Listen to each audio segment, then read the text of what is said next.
श्री शिवाय नमस्तुभ्यम। हर हर महादेव। जैसे कि हम सबको पता है कि कल 25 मई बड़ा शनिवार का विशेष दिन है और अगर आप अपनी मनोकामनाओं को बहुत जल्दी पूरी करना चाहते हैं तो ये वीडियो आपके लिए है। बस कुछ भी नहीं करना है, बस 2 लौंग का जोड़ा आपको लेना है और एक स्वास्तिक वाला नारियल लेना है। जो भी मांग लोगे सब कुछ आपको मिलेगा। बड़े शनिवार का दिन है और इससे प्यारा मौका आपको कहीं नहीं मिलेगा, कभी नहीं मिलेगा। बहुत ही ध्यान से सुनने की कोशिश करेंगे ताकि चीज़ें आपको समझ में अच्छी तरह आ जाएं। आपको स्क्रीन पर बहुत सारी लौंग दिख रही होगी, तो आपको लौंगे लेनी है, बहुत सारी नहीं लेनी है। आपको 2 लौंगे लेनी है, फूल वाली साबुत लौंगे लेनी है 2। अब लौंग के साथ भी हमें कुछ और चीज़ों को लेना है। जैसे कि मान लेते हैं आपके घर का कोई सदस्य बहुत बीमार रहता हो, बहुत परेशान रहता हो, काफ़ी दिक्कतों में चल रहा हो, काफ़ी डिप्रेशन में रहता हो, तनाव में रहता हो। उस व्यक्ति की जितनी उम्र हो तो उतने आपको तिल के दाने लेने हैं। काले तिल आपको लेनी है थोड़ी सी, उतने काले तिल के दाने लेने हैं। नहीं समझ में आया आपको ठीक से तो समझिए ठीक से। आपके घर का कोई सदस्य ऐसा है जो बीमार रहता हो, परेशान रहता हो, दुखी रहता हो, काफ़ी डिप्रेशन में हो। अगर वह व्यक्ति 50 साल का है, 40 साल का है या फिर 20 साल का है तो उस हिसाब से, उसकी उम्र के हिसाब से आपको तिल के दाने लेने हैं। अगर 20 साल का है तो 20 तिल के दाने लेने, अगर 40 साल का है तो 40 तिल के दाने लेने हैं, अगर 50 साल का है तो 50 तिल के दाने लेने हैं। इस तरह से आपको दाने लेने हैं। लौंग लेना है फूल वाली, यानी कि जितनी उम्र है उस व्यक्ति की उतने उम्र के हिसाब से दाने आपको तिल के लेने हैं और 2 लौंग लेना है और एक पीपल का पत्ता लेना है आपको। अब पीपल के पत्ते के ऊपर आपको 2 लौंगे रखनी है और जितने दाने आपने लिए हैं वह काले तिल के दाने इस पीपल के पत्ते के ऊपर रखना है। यह पत्ता आप पीपल का उठाएंगे और उसको आपको कहीं बाहर नहीं जाना है। अपने घर के मंदिर में जो भी प्रतिमा या फोटो हो बजरंगबली की, वहां उस स्थान पर बजरंगबली की फोटो पर आप उनके चरण के पास इस पीपल के पत्ते को रख देना है। पीपल के पत्ते और लौंग और तिल जो काले दाने हैं वो कब रखना? शाम के समय आपको पीपल का पत्ता भगवान बजरंगबली के आगे आपको रखना है और एक गोल बाती का सरसों का तेल का दीपक जलाना है। और फिर क्या नाम लेना है आपको गतिमान भगवान का नाम लेना है। क्या नाम लेना है? गतिमान भगवान का नाम लेना है। फिर से आप समझ लीजिए, पीपल के पत्ते के ऊपर आपने 2 लौंग रखी और काले तिल के दाने उम्र के हिसाब से रख लिए उस व्यक्ति के। और फिर आपको शाम के समय, प्रदोष काल के समय, हनुमान जी के सामने वह पीपल का पत्ता आपको रखना है और एक सरसों का दीप गोल बाती का प्रज्वलित करना है और उस रोगी व्यक्ति का नाम और गोत्र बोलते हुए भगवान गतिमान भगवान का नाम लेते हुए दीप प्रज्वलित कर देना है। दीप प्रज्वलित कर लिया, अपनी मनोकामना कह ली, उस व्यक्ति का जो है आपने सब तकलीफ कह ली और भगवान गतिमान से प्रार्थना कर ली। उसके दीप जब बंद हो जाए, जब जल के बुझ जाए तो फिर आपको कुछ नहीं करना है। आपको अगले दिन रविवार के दिन वह पीपल का पत्ता उठाना है मंदिर से, हनुमान जी की तस्वीर के आगे जहाँ रखा है, और स्नान आदि करने के बाद आपको वह पत्ता उठाना है और आपको बाहर, घर के बाहर वट वृक्ष के नीचे वह विसर्जन कर देना है, मतलब कि रख देना है। कल रविवार, अगले दिन रविवार होगा, शनिवार के दिन अगले दिन रविवार होगा, तो रविवार के दिन आपको पीपल वृक्ष के नीचे नहीं जाना है। आपको वट वृक्ष के नीचे, यानी कि बरगद के पेड़ के नीचे उस पत्ते को रख देना है। आप यकीन मानेंगे, अगर आप यह उपाय कर लेते हैं तो आप देखिएगा, रोगी व्यक्ति है जो डिप्रेशन में है, जो परेशान है, काफ़ी दिक्कतों से परेशान है और काफ़ी समय से उसकी जो समस्या चली आ रही है वह आपकी ऐसे क्षण भर में दूर हो जाएगी, आपको पता भी नहीं चलिएगा। आप ज़रूर करके देखिएगा, बहुत अचूक छोटा सा सरल सा उपाय है। इस तरह से अगर आप करते हैं तो वह जो परेशान व्यक्ति है उसकी समस्याओं का हल हो जाएगा। दूसरे विशेष उपाय की ओर, और इस उपाय में आपको एक जटा वाला नारियल लेना है, पानी वाला। यह उपाय आप शनिवार और मंगलवार के दिन भी कर सकते हैं। तो चलिए ठीक से जानते हैं क्या है। सबसे पहले मैं आपको बता दूं कि इस उपाय के बेनिफिट क्या है, यानी कि यह उपाय आप करेंगे तो इसके फायदे क्या हैं। तो यह उपाय उन लोगों के लिए, अगर आपके घर में कोई व्यक्ति ऐसा है या आपके घर में कर्ज की समस्या बहुत बढ़ी हुई है, कर्ज बढ़ते ही चला जा रहा है, कर्ज उतरने का नाम नहीं ले रहा है, पैसा रुकता ही नहीं है, आमदनी अठन्नी तो खर्चा रुपया है, मतलब परेशानियां, बहुत दिक्कतों का सामना करना पड़ रहा है, लक्ष्मी रुक नहीं रही है, पैसा फंसा हुआ है, कहीं से मिल नहीं रहा है, जहां पैसा दिया है तो वहां से वापस नहीं मिल रहा है, तो यह उपाय उन लोगों के लिए है।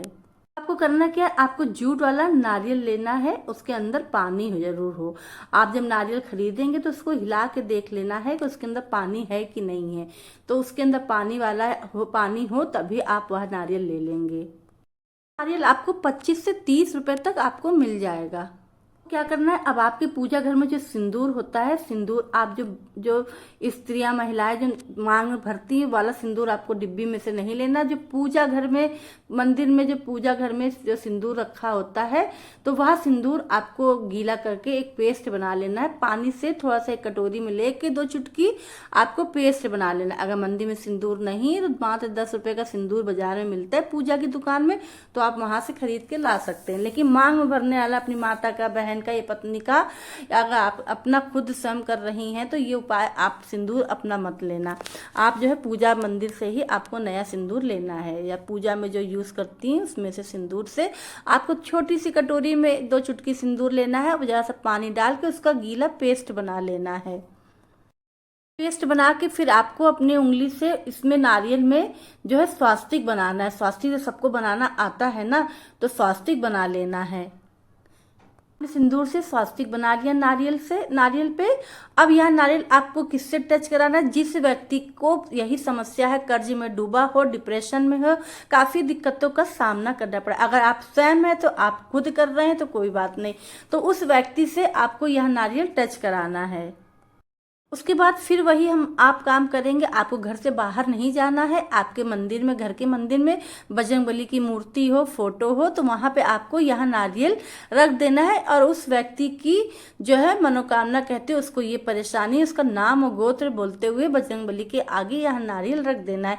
अगर आप स्वयं अपने लिए कर रहे हैं तो अपना नाम और गोत्र बोल दीजिएगा, और अपनी परेशानियां, अपनी जो कर्ज की जो वो है, कर्ज है, परेशानी, पैसों की तंगी है, तो ये सब प्रार्थना बजरंगबली से आपको करनी है। हाथ जोड़ के प्रार्थना करनी है कि हे बजरंगबली, आप हमारे घर की समस्याओं को दूर करें, हमें कर्जों से मुक्ति दिलाएं, हम पे ये विपदा है, हमारे ऊपर कर्ज इतना चढ़ गया है, और लक्ष्मी की कृपा बरसे, हम पर दया करिए, अपनी दया दृष्टि बनाए रखिए, और हम लोगों को चिंता मुक्त करिए, और हमारे घर से जो भी समस्या है उसको दूर करिए।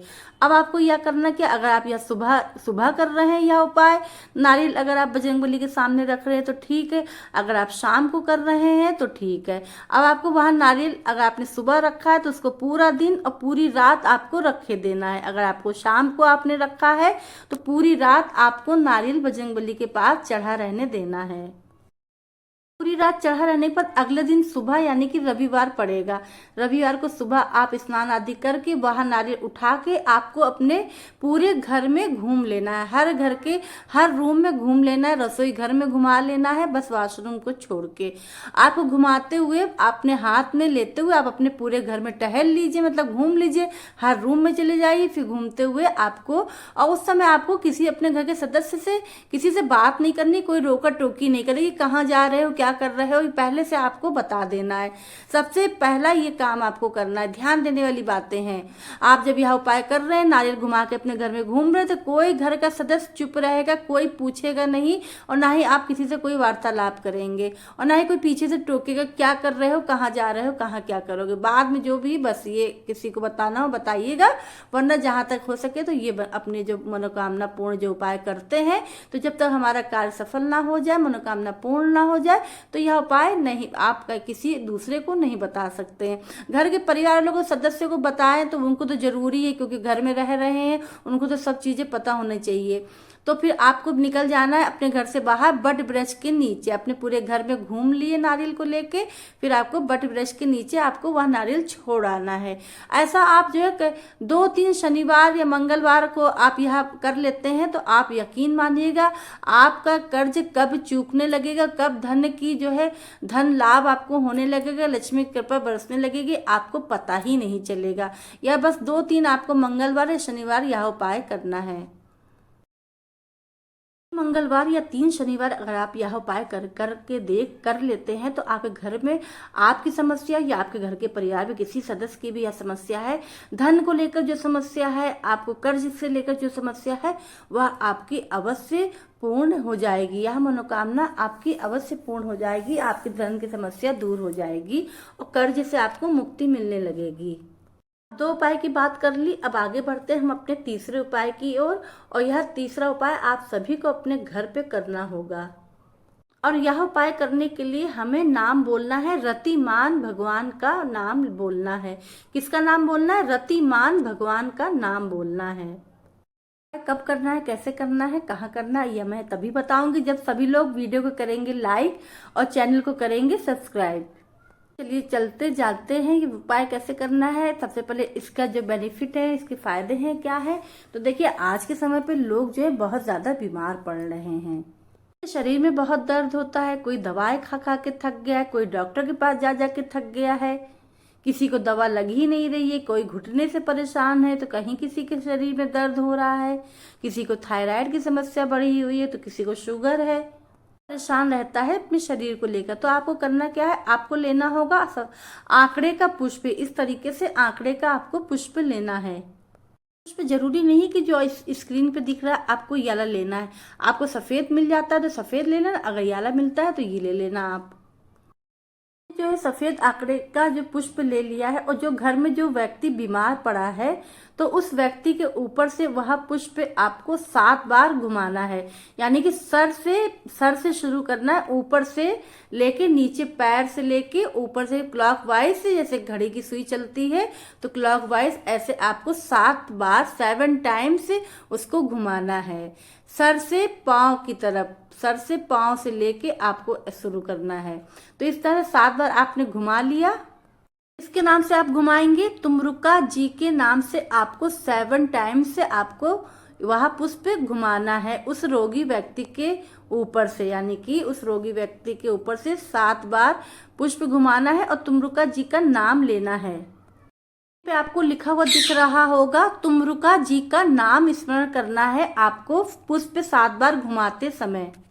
क्या करना, 7 बार आपने तुमरुका जी का नाम लेते हुए उस रोगी व्यक्ति के ऊपर से उतार के आपको अपने घर के बाहर चले जाना है, जहां पर कोई जलाशय हो, कुआं हो, बावड़ी हो या फिर कोई जलाशय हो, नदी हो, वहां पर आपको चले जाना है और उस बहते हुए पानी में उस पुष्प को आपको छोड़ देना है। जलाशय में वह फूल को आप जब छोड़ेंगे तो आपको रतिमान भगवान का नाम लेना है। रतिमान भगवान का नाम लेना है। जब आप 7 बार उतारेंगे तो आपको नाम तुमरुका जी का लेना है और जब जलाशय में आप विसर्जन करेंगे उस पुष्प को तो उस समय आपको नाम रतिमान भगवान का लेना है। कुछ बहन भाई मेरे परेशान होंगे कि भाई दीदी हमारे घर के आसपास से कोई ना नदी ही ना जलाशय, तो हम क्या करेंगे। तो इसका ये उपाय है दूसरा कि आप जो है फिर या पीपल वृक्ष के नीचे ये आंकड़े के पुष्प को आपको छोड़ के चले आना है। पीपल वृक्ष के नीचे आंकड़े के पुष्प को आपको छोड़ के चले आना है और रतिमान भगवान का नाम ले लेना है। यकीन मानिएगा अगर आपने यह उपाय बिल्कुल विधि विधान के साथ अच्छे से आपने अगर यह उपाय कर लिया तो आपके जो घर का सदस्य है जो बीमार पड़ा है, काफ़ी समय से दवा काम नहीं आ रही, दवा लग नहीं रही है, रोग सही नहीं हो रहा है, तो आपका वो व्यक्ति की बीमारी दूर होने लगेगी और रोगों से उसे मुक्ति मिलने लगेगी। करके देखिएगा दोस्तों, बहुत अचूक सा उपाय है, अवश्य करिएगा। एक शनिवार कर लिया तो फिर आप अगले शनिवार को भी कर सकते हैं, मंगलवार को भी कर सकते हैं। चौथे और अंतिम उपाय की ओर, यह उपाय भी आप सभी को करना है। अंतिम उपाय है, चौथा उपाय है। 3 उपाय की बात कर चुके हैं हम, अब चलिए जानते हैं चौथा उपाय क्या है। उपाय जानने से पहले हम जान लेते हैं इसके फायदे क्या है, बेनिफिट क्या है। तो चलिए ये उपाय उन लोगों के लिए, अगर आपके घर में कोई नेगेटिव एनर्जी है, आपके घर में लड़ाई बहुत होती हो, आपसी मनमुटाव बहुत रहता हो, क्लेश होता हो, जरा जैसी बात में लड़ाई शुरू हो जाती हो, हर व्यक्ति घर में परिवार में सब एक दूसरे से लड़ते हो, काफ़ी दुखी रहते हो, कभी कोई, इस तरह से अगर आपके घर में होता है तो आपको यह उपाय करना है। आपको लेना है 5 लौंग। यह उपाय करने के लिए आपको 5 लौंग लेनी, ज़्यादा नहीं लेनी है, और 5 लौंग फूल वाली लेनी है। आपको एक दिया लेना है। अगर दिया नहीं हो तो आपके घर में कटोरी होगी तो आप कटोरी ले सकते हैं। मिट्टी का दीपक लेके तो ज़्यादा अच्छा होगा, कटोरी क्योंकि स्टील की होती है तो वो ख़राब हो जाती है, तो इसलिए मिट्टी का दीपक कोशिश करिएगा मिल जाए तो अच्छी बात है। अब आपको करना क्या है, इस मिट्टी के दीपक में आपको 5 लौंग डालनी है, रखनी है, और एक कपूर का टुकड़ा लेना है। कपूर का टुकड़ा लेना, फिर आपको कपूर जला देना, साथ में ये लौंग भी जलेगी। उसके बाद ये दीपक आपको उठा के अपने पूरे घर में घुमाना है, यानी कि पूरे धुआं मतलब पूरा करना है अपने घर में, रसोई घर में, और अपने घर के पूरे हर एक कमरे में आपको लेके पूरे घर में घुमाना है। जिससे क्या होगा, आपके घर की जो भी नेगेटिविटी होगी वह इस कपूर और लौंग में जल जाएगी। उसके बाद जब ये पूरा दीपक जो है लौंग और कपूर जल जाए, फिर आपको करना क्या है, इस दीपक की राख को लेना है आपको, और दीपक भी लेना है, और साथ में आपको इस लौंग और जो राख बचती है वो ले लेना है। और आपको पहुंच जाना घर के बाहर पीपल वृक्ष के नीचे। आपको पीपल वृक्ष के नीचे यहाँ आपको लौंग, जली हुई लौंगे जो हैं वह, और इसकी जो राख है पूरी, वह पीपल वृक्ष के नीचे आपको छोड़ देना है। बस इतना ही करना है आपको, और यकीन मानेंगे आपके घर में जो भी नेगेटिविटी होगी या आने वाली होगी वह सब खत्म हो जाएगी, सब दूर भाग जाएगी। यह उपाय आप सुबह भी कर सकते हैं, शाम के समय भी आप कर सकते हैं। मैंने बहुत अच्छे सरल तरीके से आपको बताने की कोशिश करी, उम्मीद करती हूँ कि आपको समझ में आ गई होगी। अगर अभी भी जानकारी में कुछ आपको संदेह है या कुछ समझ में नहीं आई है तो वो आप कमेंट द्वारा कमेंट करके पूछ सकते हैं। चलिए मिलते हैं फिर से नए उपाय लेकर, नए उपायों के साथ, नई जानकारी के साथ। तब तक के लिए श्री शिवाय नमस्तुभ्यम। हर हर महादेव।